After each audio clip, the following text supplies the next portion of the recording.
Do we have people that for public participation? I have two names, Mikki Harkin and Liba Furman. So last chance, everybody, to get your hands raised if you want to participate in public comment, as was explained in the video. That means we need you to raise your hand. That doesn't mean literally raise your hand to the screen. That means you'll have to open up the participants panel at the bottom of your screen. There'll be an icon that says participants. That'll open the participants panel. And next to your name should be the option to raise your hand. Leave your hand raised until you are called upon. That way we know who has and who hasn't gotten a chance to participate in public comment. So, Pete, 7 o'clock. Thank you, Mike. Shoot. Do you have all the council members that are on? Let me read them off for you. I see Mary Jane. So that's 1. I see Chris Cosgrove, 2. Mike Nahom, 3. Doug Skelly, 4. Michael Gold, 5. Walter is on his phone. I'm going to send out an invitation to unmute for Michael.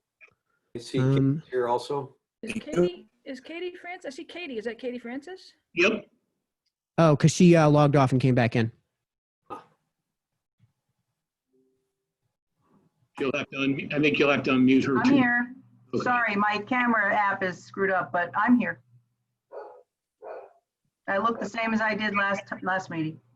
No change. And Dave is just coming in right now.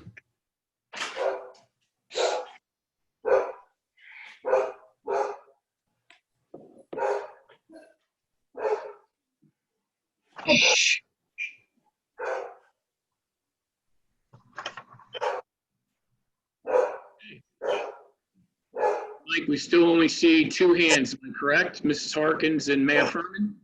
That is it. Okay. I know the Photopoulos like to speak. So, Amy, if you want to participate in public comment, this is last chance to raise your hand.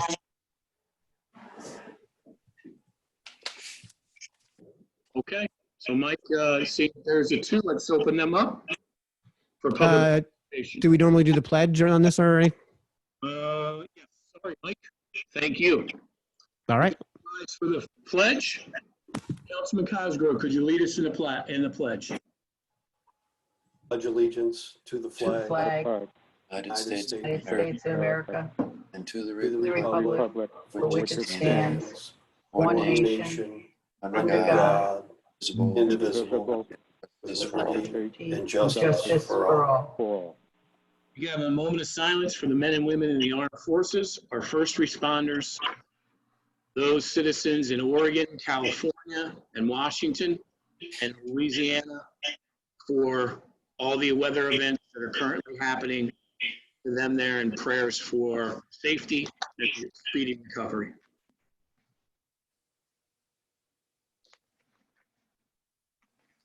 Thank you.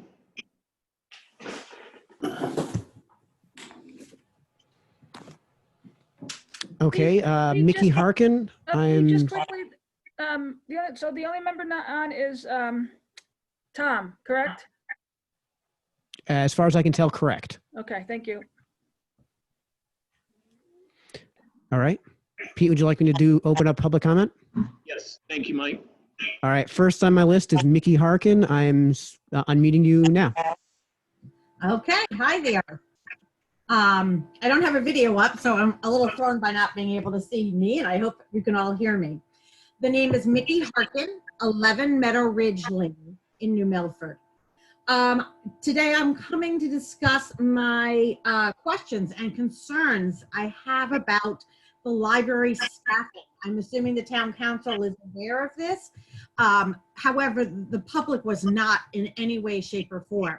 I found out that the library director left in June, so I'm unclear as to who is supervising the construction, as is who is supervising the library overall. Number 2, I'm not quite sure why the librarians were fired and not furloughed. I understand, it's my understanding that 13 out of 21 of the librarians were let go. I tried to look at the library council minutes, but it looks like everything was done in executive session, and it wasn't even brought up until August 19th. So I think that was a huge shock to the librarians. My other question is, it is my understanding that they had to sign an NDA, which I find highly unusual. I've spoken to other people in town departments, and they've said when they've been asked to leave for various reasons, they have not had to sign an NDA. And the librarians were told they could not speak, the ones that were fired were told they could not speak poorly against the library. And I have to say, they've done a very good job of not speaking poorly. But I am upset, as are other members of the town. Again, I was wondering if town council was aware. My other question is, these were all positions that were budgeted, that were passed. Where did all that money go to? Where did those positions, where did that money for the 8 people end up going to? Is it still in hold for the library, or is it gone whatsoever and used somewhere else in the town? My other question is, I can certainly understand with the renovations, cutting back some of the staff, maybe some of the part-timers, but the library is still in full swing in many ways. There is still interlibrary loans. They are still checking out books. They are still checking in books. They are still running programs as frequently as they possibly can through Zoom, since it's very hard to do in person. They've thought out of the box, and I give them a lot of credit for that. I know there's no volunteers allowed in the library, whereas in the past they had volunteers helping out. So again, if you have 8 staff members and one of them is the bookkeeper and one of them is the technology special, you're down to 6. And if you have 3 supervisors of the young adult, and the regular section, you're down to 3. So that leaves 3 librarians, from what I can tell, to be doing a heck of a lot of work. It is also my understanding that they will not just get their jobs back as if they were when they were furloughed. They will have to reapply. So in the meantime, we've got 8 librarians, 8 very high quality librarians that have given in years of service. I know one librarian was there for 23 years to be summarily kicked out at this time. And I also would love to know who is managing the overall library at this time, the budget, as well as the construction, and why the library board felt like they had to keep this a giant secret. Thank you very much. Thank you. Mike? Okay, Liba, sending your invitation now.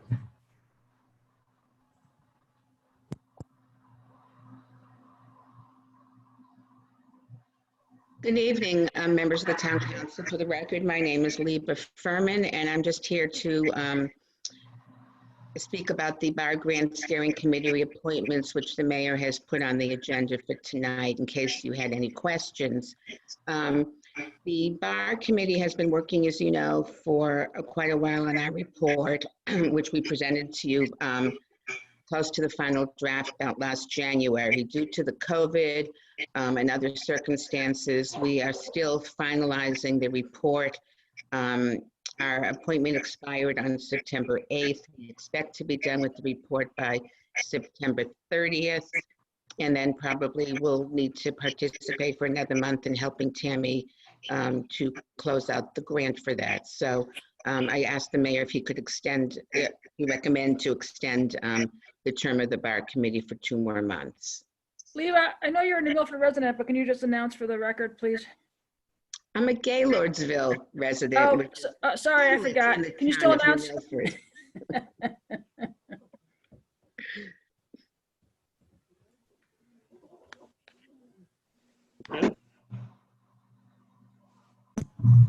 All right, that should do it then, Pete. Okay. Public comment is done. Katie, are you on the line? Yes, if we're done, okay. I'd like to move that we amend the agenda to add a couple of items. First would be items 8D. These are both about donations to the New Milford Police Department. 8D regarding latent fuel, and 8E, which is federal seat covers. Second. And that's for donations, Katie? Yes, yes, they're both donations. Do I have a second? Second. Second. Any discussion on adding to the agenda? No. All those in favor? Aye. Aye. Opposed? Okay. Any abstentions? Thank I'd also like to move that we add an item number 15, which has to do with a hold harmless agreement for PTG blasting. This is regard to the upgrade and renovation on our tank on the green. Our town attorney has requested that we have a hold harmless, but we need the council to say that they're okay with that. Second. Any discussion? All those in favor to adding this to the agenda? Aye. Aye. Opposed? Any abstentions? Thank you. Mike Nahom is asking to be unmuted. I'm not sure if he has. He unmuted me. Thank you. Okay, moving ahead. Item number 3, consent agenda. A move to accept item 3A on the consent agenda. It's the only item that is there. So moved. Any discussion? All those in favor? Aye. Opposed? Abstentions? Thank you. Okay. Item 4, move to accept the reappointment of the Bar Planning Grant Program Steering Committee 2. It's a temporary committee of 7 members. They're all listed on your agenda. Their term will begin September 9th, 2020, will run through March 8th, 2021. Second. Any discussion? All those in favor? Aye. Opposed? Any abstentions? Thank you. Mayor, your remarks? Thank you, Katie. First, I'd like to thank Dan Sullivan and the 9/11 Committee for all their efforts. And again, putting on a wonderful ceremony for 9/11. Thank you to Deacon Al Gabone for the opening prayer, Buck and Tina Oviatt for the national anthem, Pat McGuire for the bagpipes, St. Francis Xavier Choir for the beautiful music, State Representative Buckley, State Representative Smith, Senator Minor, New Milford Fire, New Milford Ambulance, our CERT team, Commander McBriarty, Commander Delancey, Chief Ceruto, our police department, our veterans, our community for attending the ceremony. I think it was a wonderful event, again, as we honor those that sacrificed and continue to do so. I'd also like to thank Julia Anderson and her coalition. Your future is bright. It brings nightlights, donations to children entering foster care. I met Julia. She's delivered 75 nightlights so far to Children's and Family Aid. It just shows a wonderful effort that our youth bring to our town and beyond. As far as COVID-19, our numbers so far for today, and these are total numbers since the inception of tracking numbers and how many people currently have COVID-19, but this is how the state currently tracks them. The state of Connecticut is at 52,624. Litchfield County is at 1,708, which is up 16 from Friday. Hospitalizations are at 3 for the whole county, which is down 1 from Friday. New Milford is at 353, which is up 4 from Friday. We continue to ask people to wear masks. Please continue to practice your 6-foot social distancing.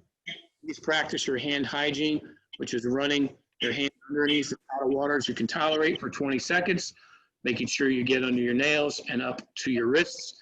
If that's not available, please use hand sanitizer. Please keep your 6-foot social distancing. And if you can, check on family members or the elderly or those that have medical conditions. Also, I'd like to thank those members, as we're going to be talking a little bit about a little bit later on tonight. We've had a wonderful community engagement in repainting the tank on the green. That's going to start September 16th. And that's thank you to Paul Murphy, Howie Hammer, Commander McBriarty from the American Legion, Commander Delancey from the VFW, the Boy Scouts, the AG's Park and Rec Chairman Alfred Esposito, and the Park and Rec Committee Commission, Park and Rec Director Dan Calhoun, the Park and Rec staff, P&G Media Blasting and Restoration, and the paint was donated by Peter Marcani.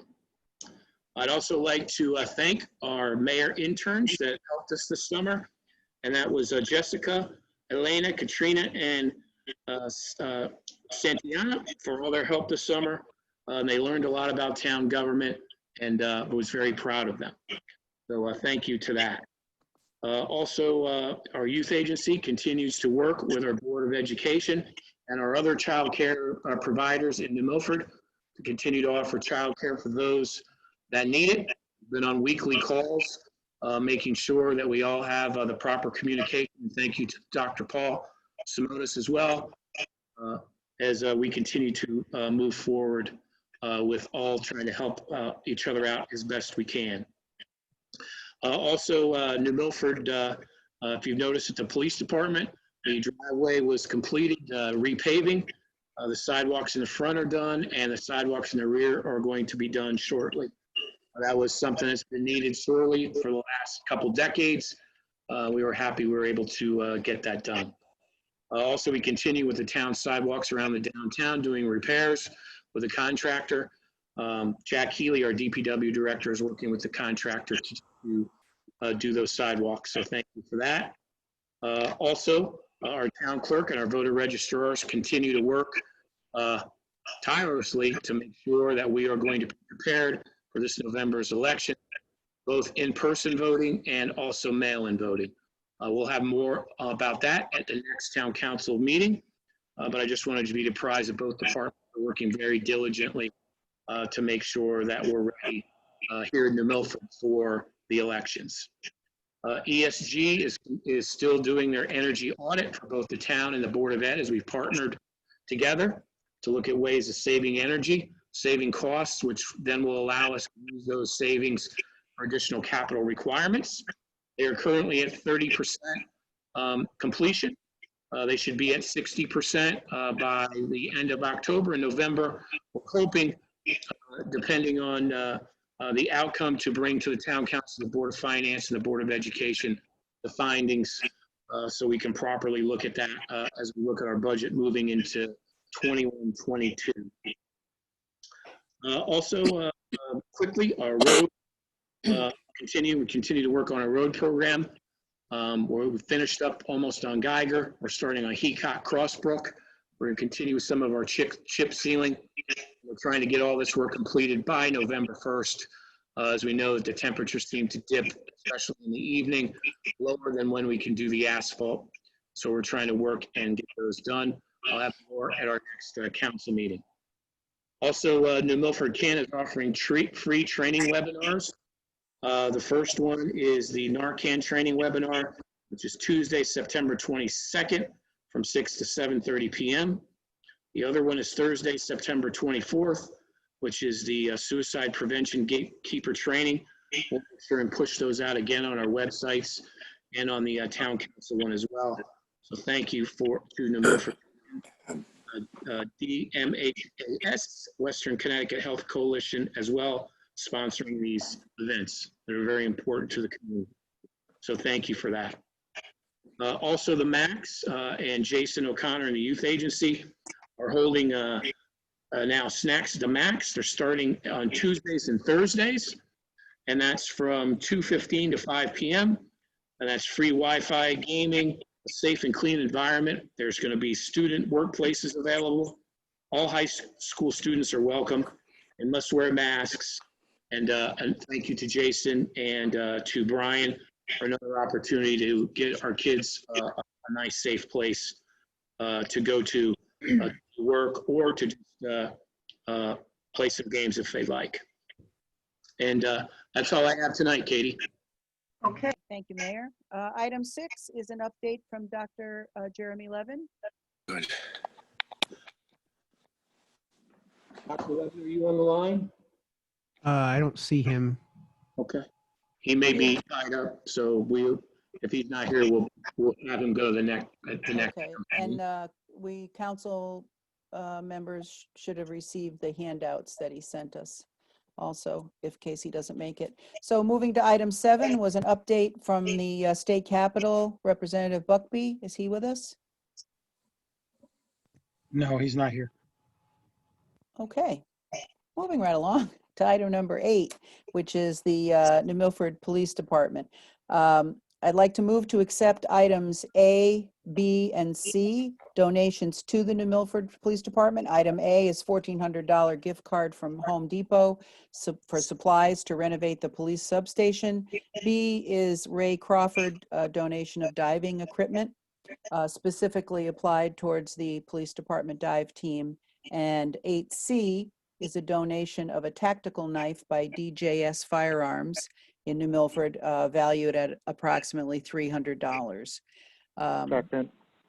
Thank you. Any discussion on the motions? No.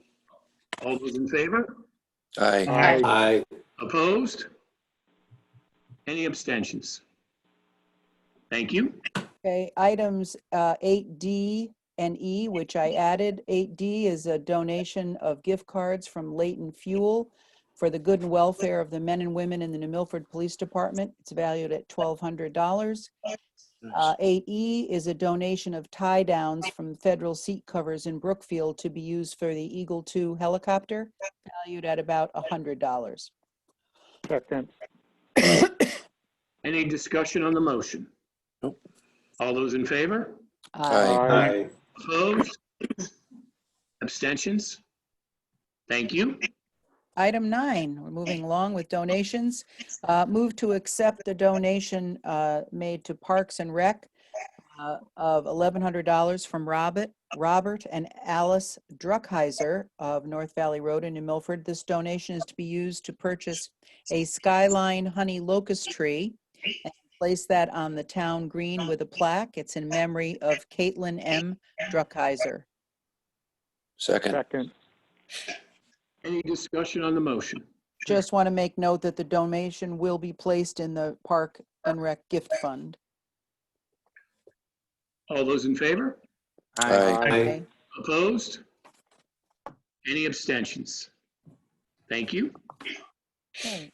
Item 10 is the sale of 25 Church Street. I'd like to move that the town council approve the sale of the real property known as 25 Church Street to David and Scott Benicasa for the amount of $295,000, and that pursuant to Governor Lamont's Executive Order 7JJ, the town council find that such sale and revenue is necessary to the operation of the town, such that there is a need to act immediately rather than convening a town meeting at some indefinite time following the termination of the emergency to approve the sale. Second. We have a second. And for background, this is something that we've been talking about since really COVID even began. The $295,000 is the appraised value. So they are buying it at the appraised value. And the reason for having the council entertain this is the buyers want to make sure that this is something that is taken out a very long time in doing. And they want to start putting their house and finances in order for other opportunities as well. So they need to know that the town has wants the commitment to sell the property. Chris? And my understanding is that we can't, under the current emergency orders by Governor Lamont, we can't hold a town meeting as required by charter to sell a piece of town property. At least until February, as long as his orders were extended to her. Mike, can you unmute Town Attorney rdibella, please?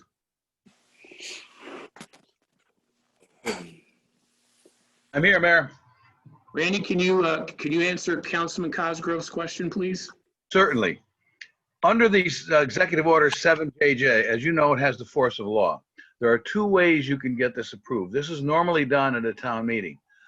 And the executive orders say, notwithstanding any ordinance, statute, law, or charter otherwise, stating otherwise. So this is absolutely lawful. The other way you could do this is you could hold a town meeting. The problem is you have to do it with the advice and the consent of the Director of Health. In describing and outlining the options to the mayor, of course, I spoke with the Director of Health, and I asked him under what conditions would he authorize a town meeting. And he's very, very conservative, which he should be because he doesn't want anybody to get sick. He said he would not defy or he would not modify the executive order and the sector rules limiting attendance to 25 inside. That will not accommodate a town meeting. It would be unlawful to have a town meeting with limiting to 25 because it's a disenfranchisement. However, under the executive order, the other way that it can be done is the standard legislative body, the non-town meeting legislative body, which is the town council. Some towns it's a board of selectmen. Here it's a town council. Can make the determination in order to keep business going. You can have the sale, what would normally be approved at a town meeting, so long as you find that it's in the best interest of the town and that it's immediately necessary. And so that's a finding that you would make during the course of your deliberations. And that's why the motion is drafted the way it is. So that's the background, and that's the long, unfortunately, and short of it. Thanks, Randy. And so I guess the second part of that, the necessity of the immediacy of it is based on the owner wants to know what we want to do before February. At the earliest is when the governor's emergency decree would be lifted, right? Well, I'm not sure about that. As a matter of fact, Chris, Councilman, the executive orders that were extended on September 9th, as you all know, did not modify any of the orders that preceded it. So my opinion and my advice to all the towns has been that when that was extended, it's extended in full. There's no modification. The governor, in his wisdom, did not go to a level 3, and he did not state that there were any modifications. Still 100 limitation outside, still 25 inside, and that's the way it is. However, his office does mention a November 9th date. So the lawyers who do this stuff might expect something to happen, but we don't know what it will be on November 9th. I think it's a target because this governor's handled this. He's kept this infection rate down. So the reality is that we don't know what's going to happen November 9th. I'm thinking that this governor is probably going to look to see when a vaccine's available. That's what I'm guessing based upon my discussions with the lawyers in Hartford. Your best option, based upon Director Crespan's admonition, your best option to get this approved is by this body. Thanks, Randy. Appreciate it. Mike Gold? Yeah, Pete, do you know what the intention is for the property? Their intention is to put some higher end units, almost 2-bedroom, 1-bedroom units there. So that hasn't changed at all? No. Okay, thank you. Pete? Dave?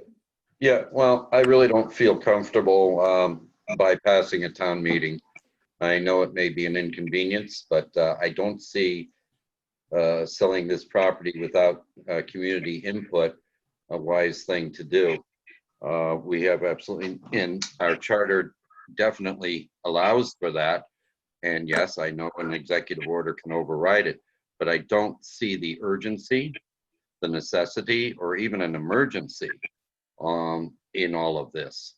And I would prefer to wait until we can allow the public to weigh in on this. And at the very minimum, we should postpone this to the next meeting, so at least the public could speak at public comment. Thank you, Dave. Mike? I'm all for getting town property sold, and based on history of this town and personal history, I don't like the way it's done with the town meeting.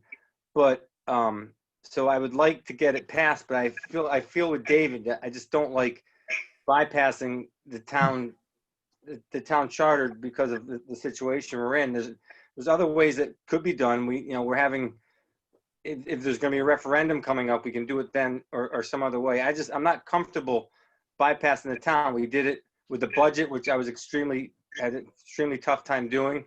And I just don't want to, I don't feel this is something that has to get done now in order to do it. That's just my personal opinion.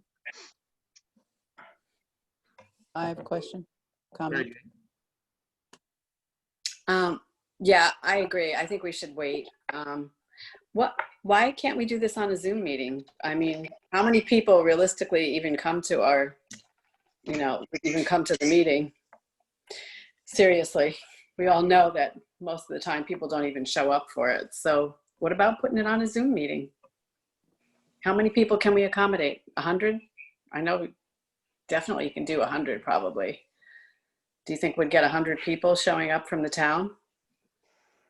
Mayor, I can speak to that. Yes, Randy? A Zoom town meeting is not authorized. And the reason it's not authorized, Mary Jane, is because the registrars can't control who's on the. on the Zoom. Oh, okay. One thing that could consider, His Honor could consider, is whether or not to have even though it's not required under this, you might want to do a hybrid if you want. And that's up to the mayor and the town council as to whether it is to put this over 2 weeks and warn a public hearing by Zoom. Public hearing is not a town meeting, but it does allow for notification and public who want to attend and public input before you would act. Again, it would be a hybrid, not necessary, but it's something you might want to consider, but I would leave that to you. Maybe that sounds like a great idea. Yeah, I'd feel more comfortable getting input from the town and then voting, even if we had to do it this way. Okay. I will. I have a comment, Mayor. I don't think Katie? anybody sees my hand up there, and I can't make a face at you. Katie, yes. Well, I understand the bypassing of things that we've always done. However, this is a new world that we're in. And I also think that if you put yourself in the position of the potential buyers, the Benacasas, who have done many, many great things in Danbury, they're well known in their building. You wouldn't want to wait. You know, there are other pieces of property, and this is a really, I think, I'm not a realtor, but I think 295,000 is a good and very fair amount for us to get for the property. So I don't know what another 2 weeks and some other sort of jury rig type meeting. We can't meet at least until February based on what the governor has said, as Randy told you. And frankly, I mean, would you wait till February if you wanted to do something with the property and they have the money to do it? I just don't understand the problem. As Mary Jane already said, we have so few people who ever come to town meetings that, and we had a public comment session tonight. This has been on the agenda. If somebody had something to say, I'm pretty sure they would have been here to tell us what they thought. So I am in favor of going ahead with this, even though it isn't our usual way of doing things. Pete, it's Michael. I'd like to agree with Katie. A bird in the hand, $295 for that piece of property is an excellent price. There's no need to wait. We've been talking about this for, I don't know how many months. I think we should move ahead and get it done. So I'm way in favor of voting yes tonight. Doug? Mr. Mayor, I'd like to move the question. I prefer. I have a comment. As well as do I. Okay. So Walter, let's let Councilman Skelly and Councilman Lawson continue, okay? Okay. Thank you. Thank you, Walter. I have to agree with Katie and Michael. Some of us have a good memory. We remember this property almost going for $50,000 a few years back, and now we're getting 6 times the amount. And then we haven't collected any taxes on this property, obviously, because it's a town owned building. So again, I'll agree with Councilman Gold, bird in the hand. It's time to get rid of this piece of property. And these people are well known. They can make the property better, and we can start getting some tax revenue from here. I don't see where this property is going to be valued anymore. And these people have come in and given us a fair market value. So it's time to move on with this piece of property and get it off the docket that we've been talking about for years. I don't think we don't know what tomorrow's going to bring. We can't tell these people. They've been waiting around for a while. Yep. So we can't wait till February. I know that if I was an investor, I'd want to know right now, and so we can move along. So I say we vote on this tonight. Thanks. Thank you. David? Yeah, well, again, you're saying, people don't come to town meetings. That's not the point. Even if one person comes, that's the way our town was set up by charter. And I know we're in new times, but that doesn't mean that we can scuttle our town charter. And we have a choice in this matter. And to say, well, we get $295,000, isn't that wonderful? Well, it is, except for the fact that our community has not had a chance to have input on this. Okay. Mary Jane? Well, we all know that the real estate prices are escalating in our area. I mean, it's pretty significant, and I don't think that that's going to be going down in the near future. So, you know, I personally don't, these people really want this piece of property. They're not going anywhere. So, you know, it's not going to hurt us to at least allow the public to have their say. It's kind of a compromise. So I think we should just postpone it, have the public hearing, and then go from there. Mike? My problem is all along with this town, with this state, with this country, is we're using this emergency to do things that sidesteps the rule of law and the process with which things are done. I think it's a great deal. I think they're great. I'm glad we're getting something on the tax rolls so that we can actually make some money on it. I agree with all this, but we keep sidestepping the way we do things. We did it with the budget because we couldn't vote. We're doing it now with this. The state's doing it, whether you agree with what Lamont's doing or not. The legislature hasn't done anything in months. I don't agree with sidestepping the proper way of doing things that is in our charter or in our, or, you know, whatever, would get things done. If Randy comes up with a way to partially do it, then that's fine. But I just don't agree with it. Keep sidestepping thing because we're in an emergency. That's my opinion. Chris? Well, first, I think we might have forgotten Walter, so I want to give him a chance. Oh, no. I had called, move the question, but let the debate continue. So I'm kind of, so Pete, so question is, do you have a sense for this buyer if we waited till the next council meeting to have a town meeting, what that would mean to them? To Chris, to be honest with you, I have no idea. I can't talk for them. They're not here. After your decision, if you want to wait 2 weeks, I can let them know that. But as we all know in real estate, that could do it, that couldn't. So, you know, 295,000 is what you have, which is the appraised value. Would they wait another 2 weeks? I can ask them after the meeting. But this is real estate. And just to be clear, a town meeting in two weeks isn't going to happen anyway. Not a town meeting, Doug. It was a public hearing.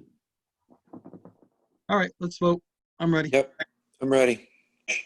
Okay. So we have a motion and we have a second. Now, there has to be a specific language in that motion, as you know. Yep.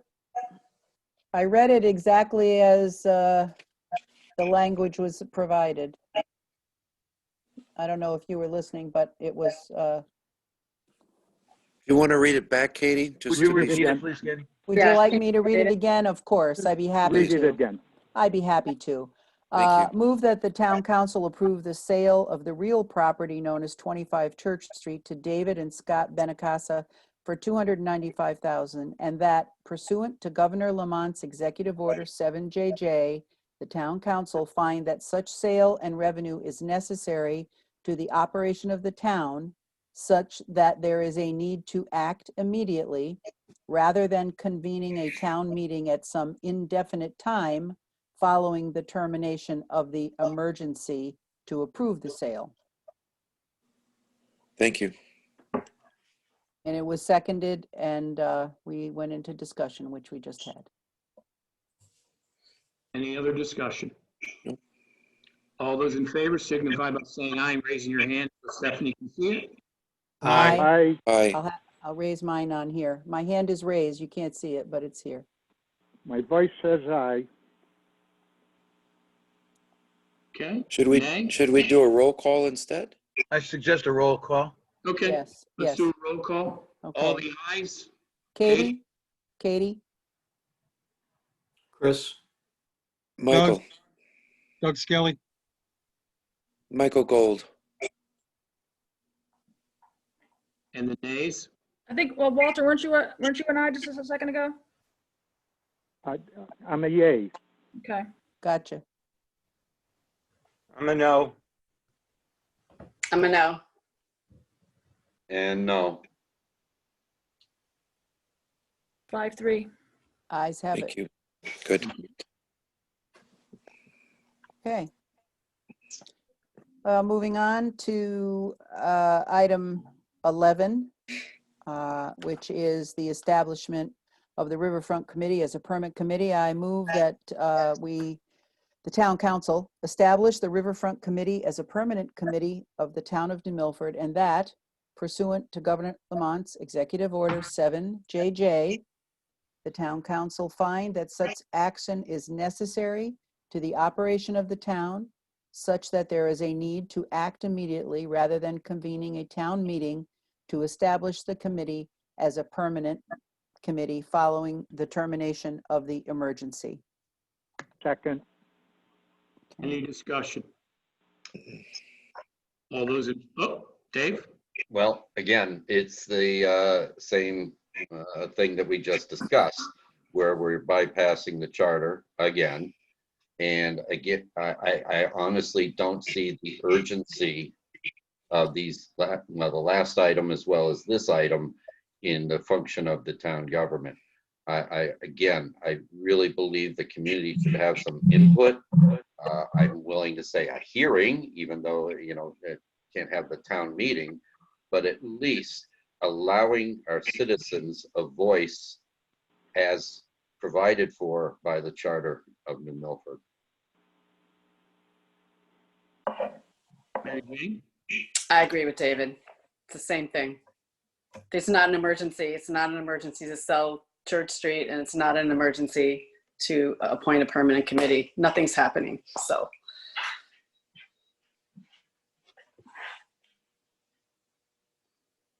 Any other comment? Yeah, Mike? Pete, it's Michael.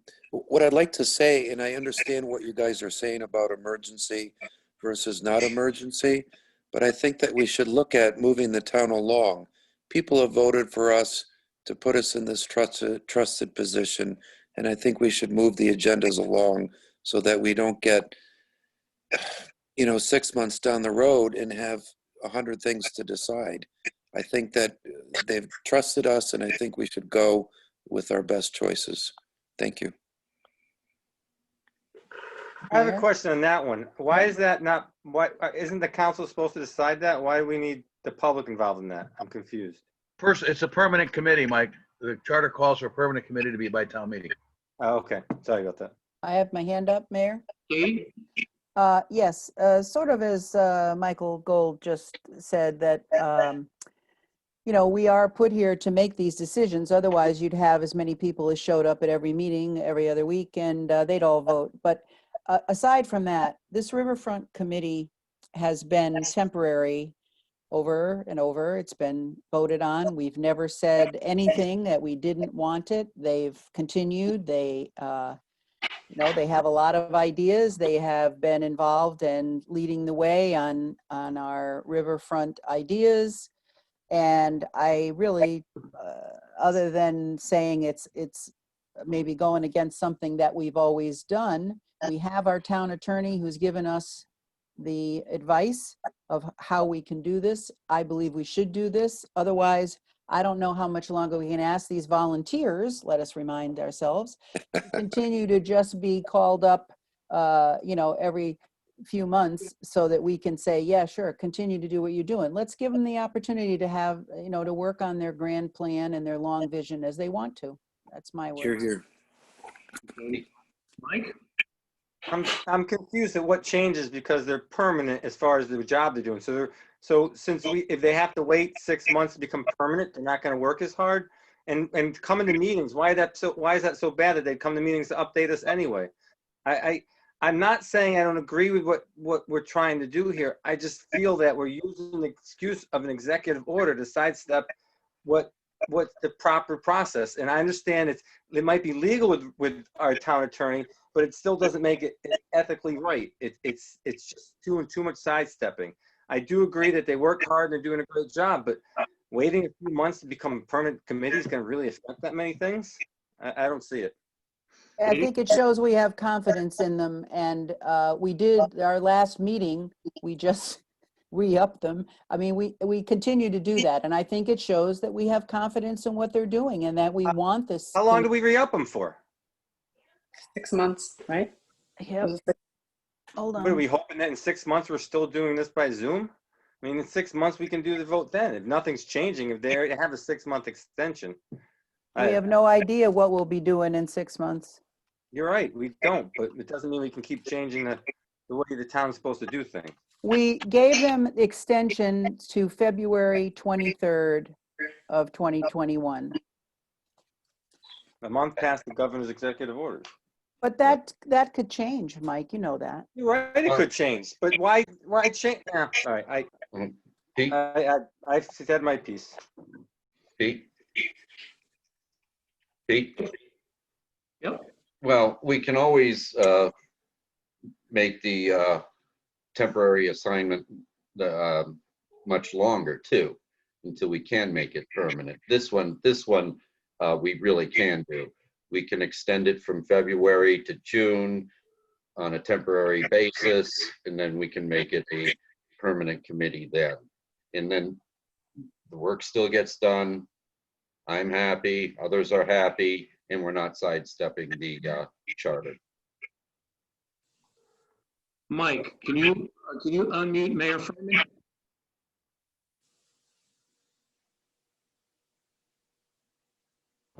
Hello, Mayor.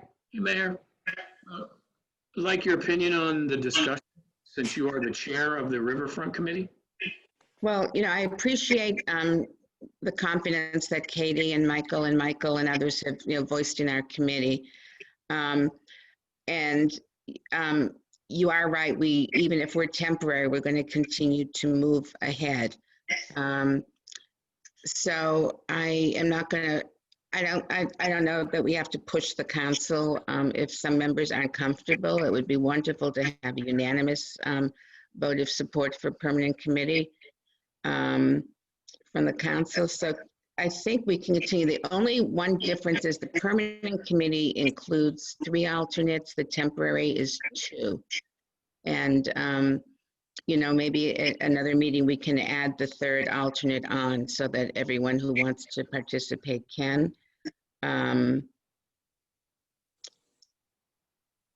I think, does that answer your question, or do you need any more information? Does any of the council members have any questions for Mayor Furman? Yes, Liba, can you tell us, is there a push, or Pete, can you tell us if there's a push for a permanent committee? I mean, we voted on a temporary, and now we're trying to move it along. And the council actually has voted to establish a permanent committee, and there was some miscommunication. So the process wasn't followed per charter, where you had to have a public hearing prior to the town council's vote for that. And it had to also go to the town meeting. So that's why it's come back here again. There's been no change from, what's already happened, Michael. Okay, I'm still for moving the town business ahead, so my vote is yes. Chris? So I appreciate you letting former Mayor Furman speak. And what I heard, and I don't want to put any words in her mouth, but I think she places some importance on a unanimous vote. And I wouldn't want this committee to in any way seem to like it's politicized or anything. So, and if they can still move their business along and we can vote them in, and I don't really, we've discussed this several times, and I haven't heard any real pushback on making them a permanent committee. So I would hate to lose that unanimous vote that they're looking for because of the process we use. So if we can delay it, I would prefer we delayed it. Can we table this then? Yep. Katie? I'd like to say one more Katie? thing. Yep. Okay. Mary Jane? Yeah, I think David had a good suggestion. Just extend the temporary committee for an additional 3 months, or, and then maybe add the 2 extra people on that Liba was suggesting. There's no harm in that. And then we, hopefully can get this done when things are resolved. Pete? Katie? Pete? Yep. David? I'd like to make it clear that I have full confidence and then some in this committee and their members. There's absolutely no question about that. However, I'd like to have that same confidence in our town charter and the way we do business. Doug? Mr. Mayor, can we table this? Katie, you made the motion, correct? Hello? Yep, Walter? Katie, Yes, you, can we table this? well, the motion and the second have to withdraw. Well, No, they don't. I think Katie's muted.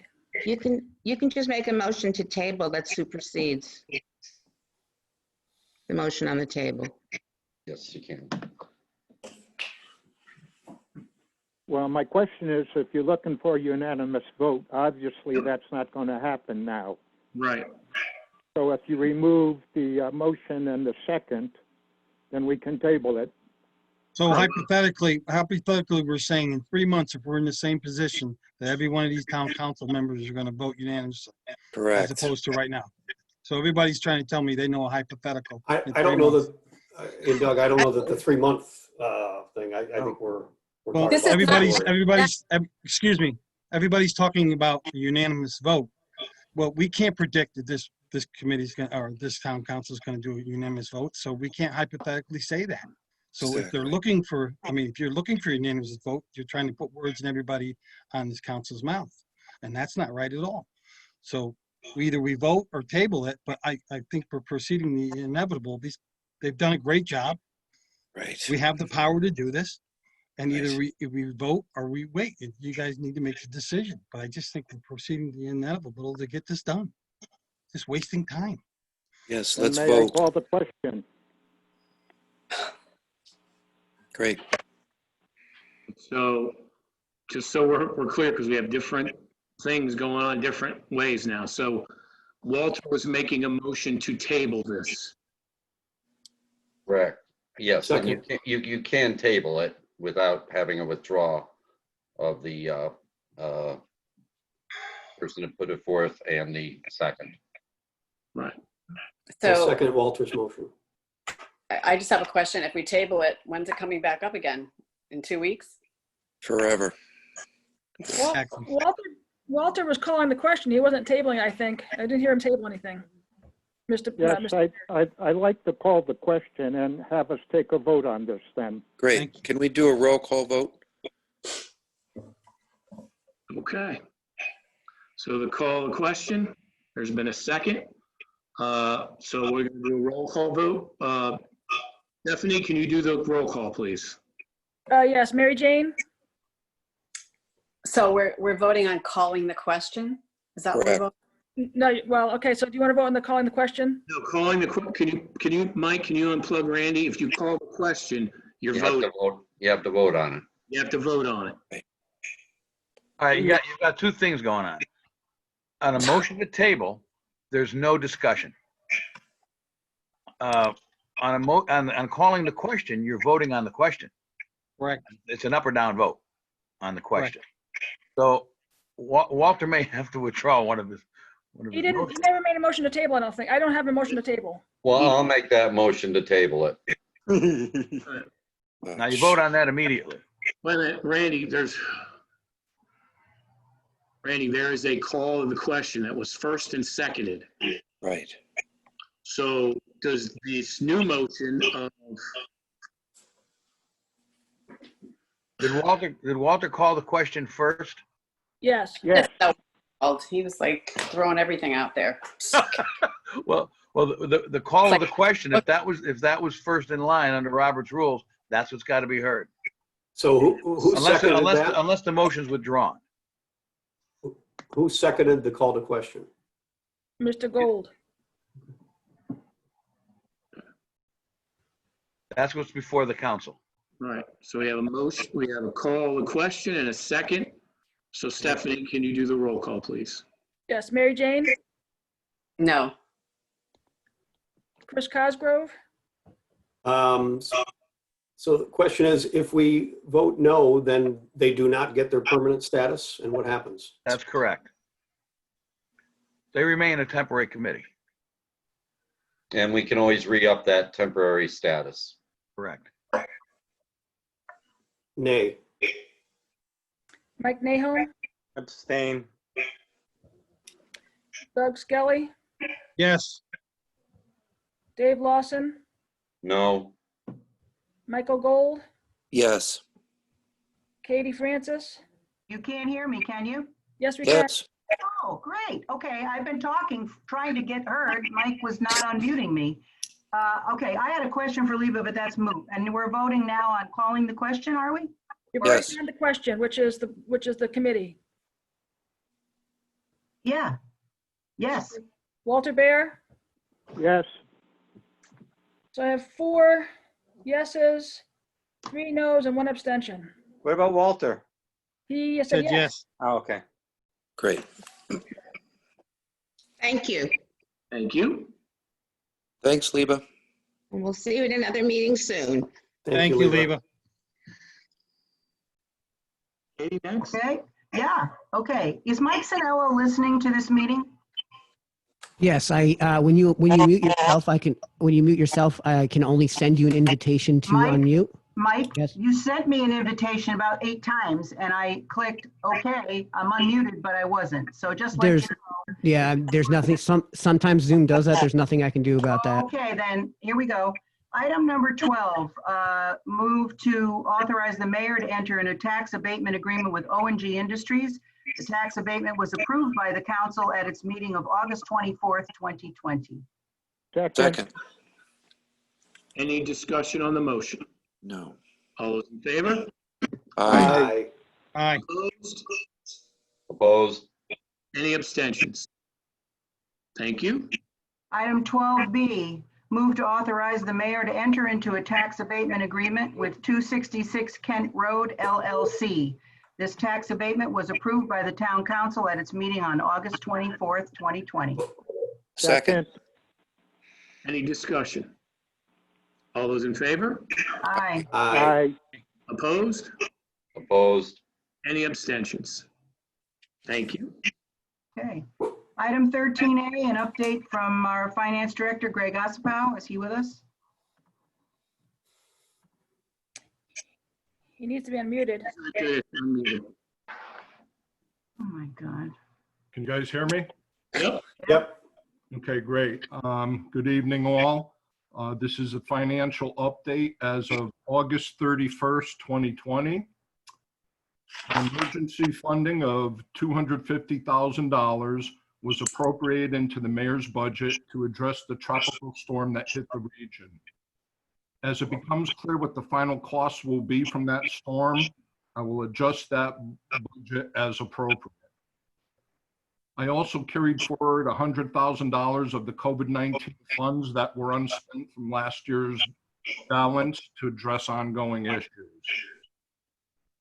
I have also this fiscal year transferred to date $2,027,540 to the Board of Ed to address the reopening of the schools.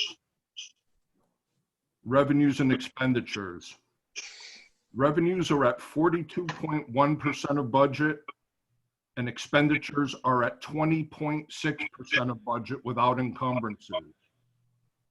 On a straight line basis, we would expect to be at 17.3%.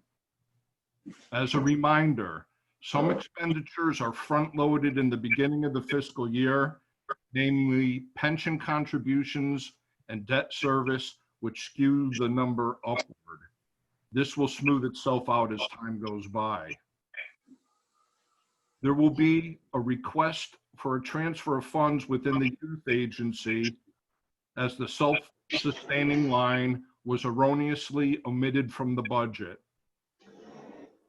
Tax collections are at 49.5% of budget overall, with current taxes also at 50.6%.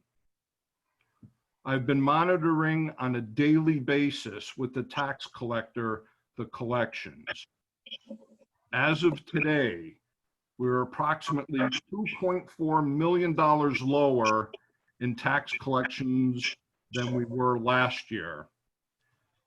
Actually, I'm extremely pleased with this result, as initially I projected that we were potentially as high as $19 million lower than last year. I will continue to monitor this situation, and I do expect that gap to close as we approach October, when the deferral program ends. One area of concern for me is interest income. Investment rates are dismal at best. Stiff rates as of yesterday yielding a paltry 8 basis points. It is clear that we will not meet budget in this category. The saving factor in this equation was the bond premium that we received from our latest issuance, which will fortunately offset any such shortfall. Overall, I see no current issue with expenditures to speak of, as most departments are within their straight line expected budget allotment with respect to salary. In summary, on a cash basis, revenues are at $43,634,144.12, and expenditures are at $18,605,067.10, leaving the town with a positive cash flow of $25,029,077.02. Questions? Yeah. Greg? Yep. Yeah. Can we go over what you said at the beginning with regards to the emergency funding? Yeah. Let me see if I have this correct. Earlier in the year, we authorized $350,000 to the mayor for COVID, correct? That was for last fiscal year, correct. Okay. And how much of that was spent? I'd say approximately, off the top of my head, I don't have that. Not all. About 125,000, somewhere in that area, Dave. Okay. All right. And then that fell into the, yeah. Okay. And then you mentioned 250,000? Yes. Okay. Where did that come from and where did it go? That is in the mayor's budget. That was as a result of his emergency declaration, as a result of tropical storm. I don't know how to pronounce it. That's okay. That's fine. We know what you're talking about. Okay. So I would expect that all costs should be known very shortly. We did not spend anywhere near that, so yeah. I will be readjusting the budget. No, it's just that we authorized the money for coronavirus, but I don't recall being asked to authorize the 250,000. The mayor did it through an emergency declaration. He's authorized to issue up to 1/8 of a mil, which is $354,000, without any authorization from council. Okay. Which is Dave, which is what we did with COVID. Same thing. Yeah, Exactly. but you informed us of it. Well, I'm informing you now of this. Yeah, it's after the fact.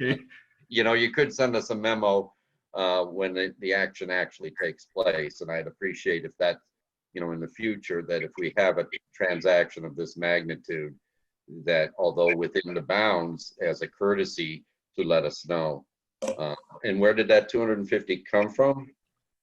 That would be from fund balance. Okay. All right.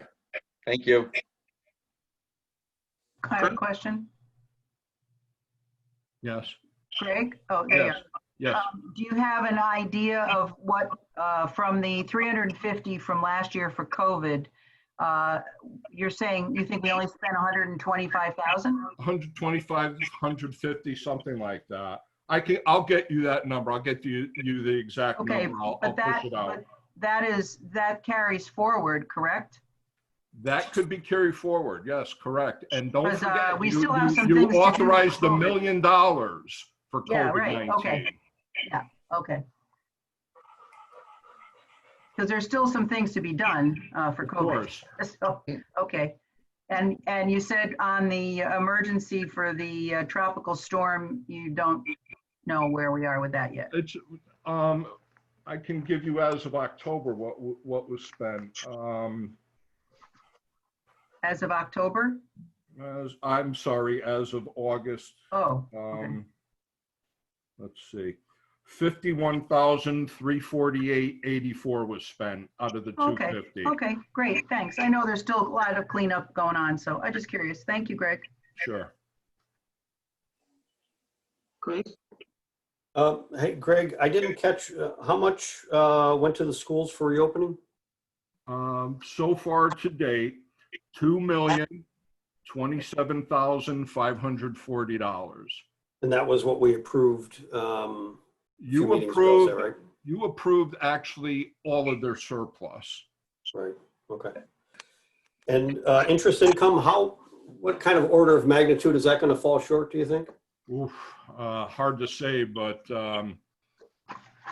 when we were going through the budget process and the number was set, we were looking at, let's call it 200 basis points. Now we're getting 8 basis points. We did through the budget process, I recommended that that line item be cut, and it was cut by $250,000 from the original budget request. I'm afraid that certainly wasn't enough, but again, I've reached out to our financial advisor from Janney, and I've set up a meeting this Thursday to discuss investment strategy with them and get some options from them, because right now, you know, I find myself chasing 4 or 5 basis points, and that's annualized. So, you know, it's basically a futile exercise.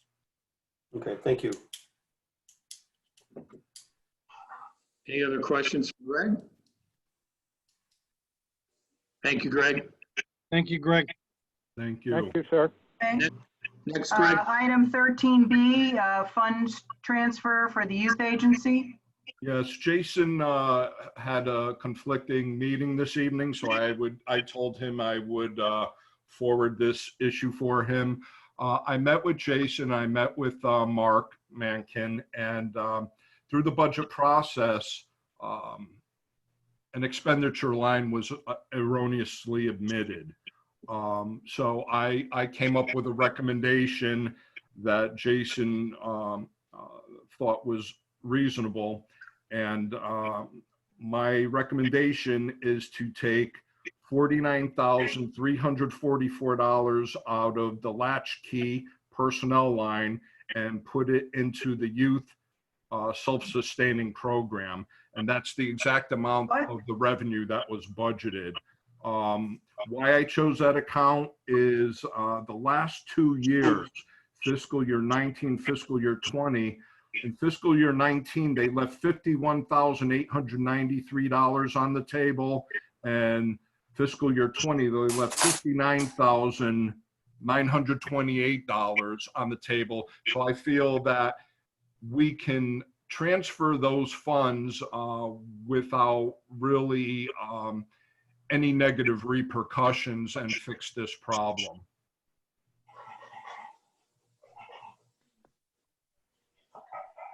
Any questions for Greg? Yeah, I have a question. Katie? What was the line, Greg, that was omitted? It was the self-sustaining expenditure from the youth program, and it's line item 1044190058905. So it was omitted in error? Because it's Yes. been in the budget for a long time. I'm just curious. It just Yeah. didn't get copied or what? It was never submitted via the department request. Okay. Any other? This fixes the problem. Okay. Do we have a motion? No, I didn't know what this was about, so I couldn't.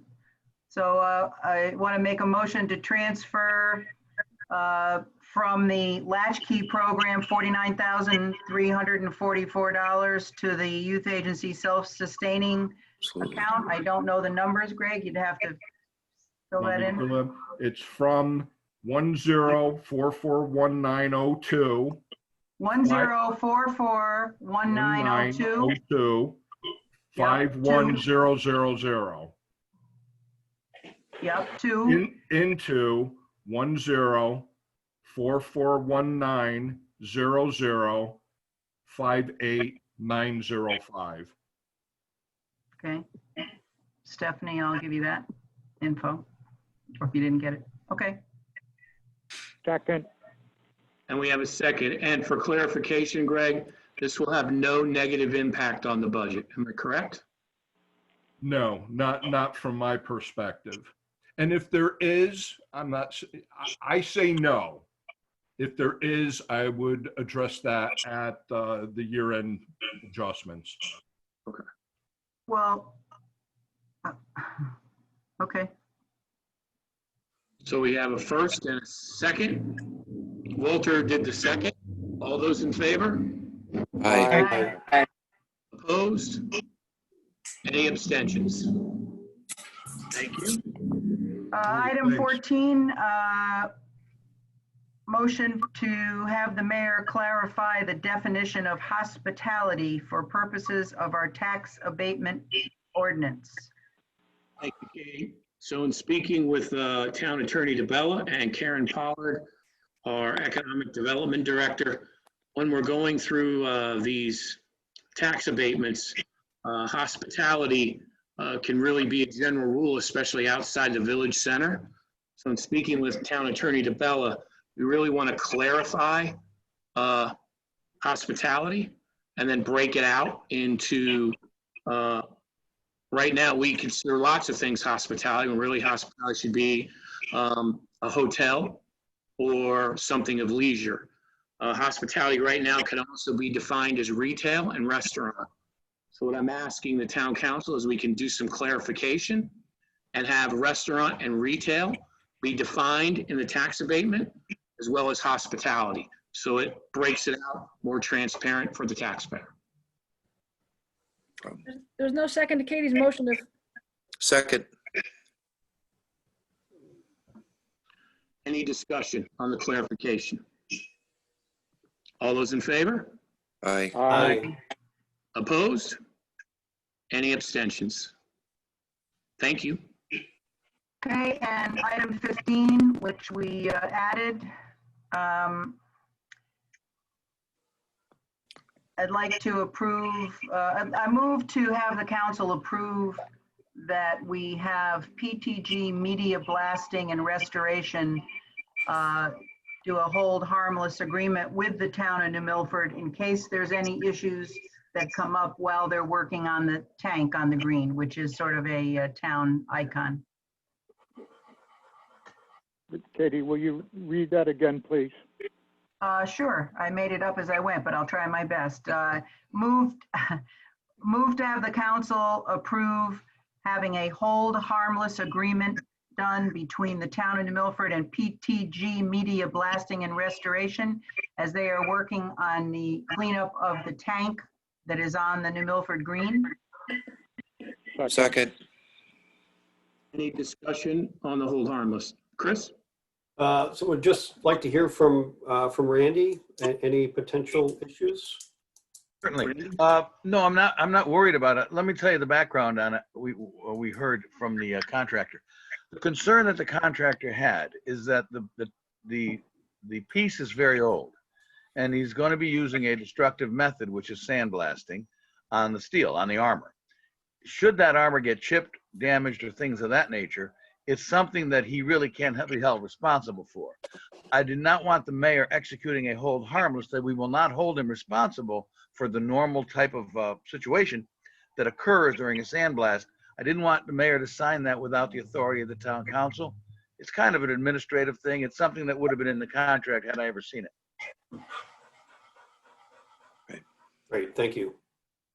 I just have a question about, So the paint, is that, I guess that's what they're sandblasting off it? And is it toxic paint? Do we know, or is, you know?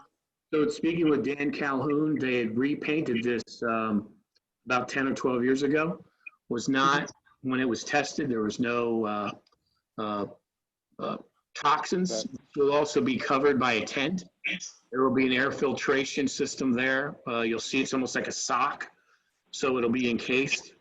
So there shouldn't be any issues according to the painter and Pete that's doing the sandblasting. Okay.